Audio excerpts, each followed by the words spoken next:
Mesdames et messieurs, ravi de vous retrouver. Bienvenue à cette nouvelle émission de notre programme Autour du monde. Eh bien, on va commencer l'édition d'aujourd'hui du jeudi le 12 juin 2025 avec le président Abdel Fattah el-Sisi qui s'est réuni hier avec le Premier ministre Dr Mostafa Madbouli et un nombre de ministres et de responsables pour examiner l'état d'avancement des projets en cours dans le cadre de la première phase de l'initiative présidentielle Vie décente ou Haya Karima pour le développement du milieu rural égyptien, en particulier ceux liés à la création de stations et de réseaux d'eau potable et d'assainissement dans les villages ciblés. Plus de détails dans ce compte rendu.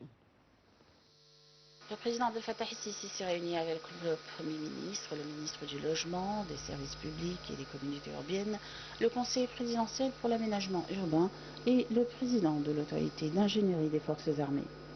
Au cours de la réunion, le président a pris connaissance de l'état d'avancement des projets en cours dans le cadre de la première phase de l'initiative présidentielle Vie décente pour le développement du milieu rural, notamment ceux liés à la construction de stations et de réseaux d'eau potable et d'assainissement dans les villages ciblés.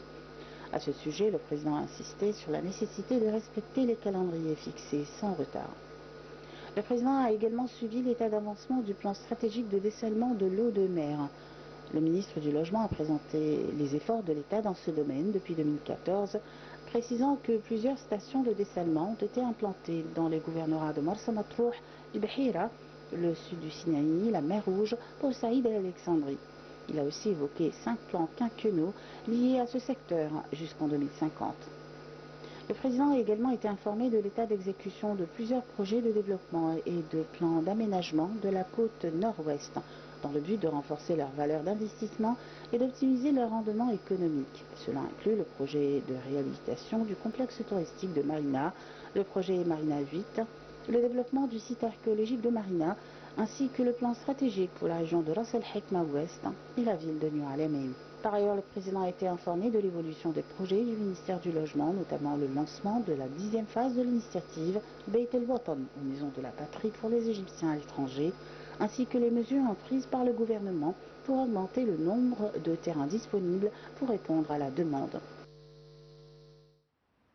Le chef de la diplomatie, Badr Abdel-Ati, s'est entretenu avec son homologue iranien Abbas Araghchi et omanais Badr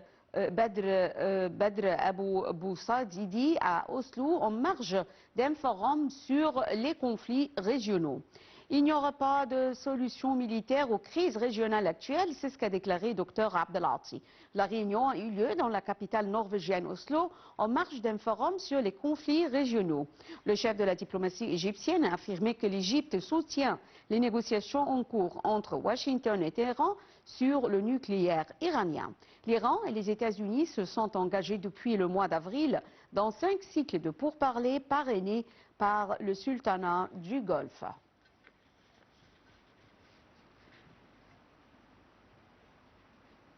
Lors de sa participation au sommet d'Oslo en Norvège, dont l'édition 2025 est centrée sur les efforts de médiation dans les conflits internationaux, le chef de la diplomatie égyptienne Badr Abdel-Ati a dénoncé les violations israéliennes du droit humanitaire international, réaffirmant une fois de plus que la solution de 2 États est la seule voie vers la paix au Moyen-Orient. Abdel-Ati a indiqué que cette solution fait actuellement l'objet d'un consensus international. Il a également dénoncé les pratiques israéliennes entravant l'accès des Gazaouis à l'aide humanitaire. Le chef de la diplomatie égyptienne a en outre condamné la destruction délibérée de la bande de Gaza qui vise, selon lui, à amener les Palestiniens à quitter leur territoire pour étendre l'occupation israélienne. La défense civile de Gaza a affirmé que les forces israéliennes avaient ouvert le feu hier soir sur des positions et des personnes allant chercher de l'aide humanitaire, faisant une trentaine de morts et environ 200 blessés dans le territoire palestinien ravagé par plus de 20 mois de guerre. Des milliers de Palestiniens avaient commencé à se rassembler dans la nuit dans l'espoir d'atteindre ce centre de distribution de nourriture de la Fondation humanitaire de Gaza dans le centre du territoire palestinien. Des chars israéliens ont tiré à plusieurs reprises et il y avait des tirs nourris de drones visant les civils. C'est ce qu'a affirmé le porte-parole de la défense civile. Le directeur de l'hôpital Shifa, au nord de la ville de Gaza, Mohamed Abou Slima, a déclaré qu'il avait reçu des corps de 24 personnes tuées alors qu'elles attendaient d'entrer dans le centre d'aide et qu'il soignait 96 blessés. Dans le centre de la bande de Gaza, l'hôpital El Adwa, situé dans le camp de Nusayrat, a indiqué dans un communiqué avoir reçu 7 corps et qu'il soignait 112 personnes blessées, elles aussi en essayant d'obtenir des colis alimentaires. L'armée de l'air israélienne a bombardé vendredi des ports contrôlés par les Houthis au Yémen. Le Premier ministre israélien Benjamin Netanyahu menace de continuer les frapper, y compris leurs dirigeants. Le ministère de la Santé du gouvernement Houthi a fait état des morts et de 9 blessés dans des agressions israéliennes sur les ports des villes de Hodeïda et de Salif dans l'ouest du pays en guerre. Les Houthis, qui contrôlent de vastes régions du Yémen, dont la capitale Sanaa, ont revendiqué plusieurs attaques aux missiles et drones contre le territoire israélien. Vendredi, les Yéménites sont de nouveau descendus en masse dans les rues de Sanaa et d'autres villes sous contrôle des Houthis pour exprimer leur soutien aux Palestiniens de Gaza.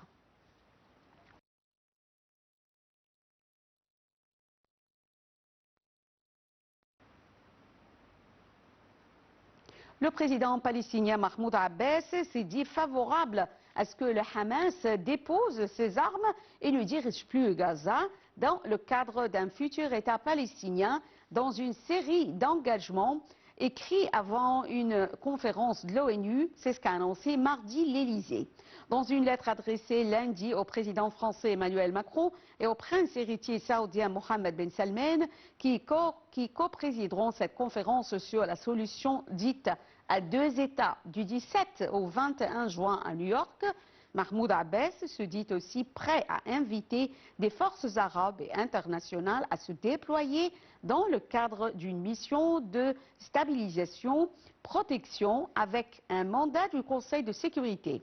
Dans sa lettre, Mahmoud Abbas s'engage aussi à nouveau à continuer de faire monter l'autorité palestinienne et confirme vouloir organiser des élections présidentielles et législatives d'ici un an sous supervision internationale.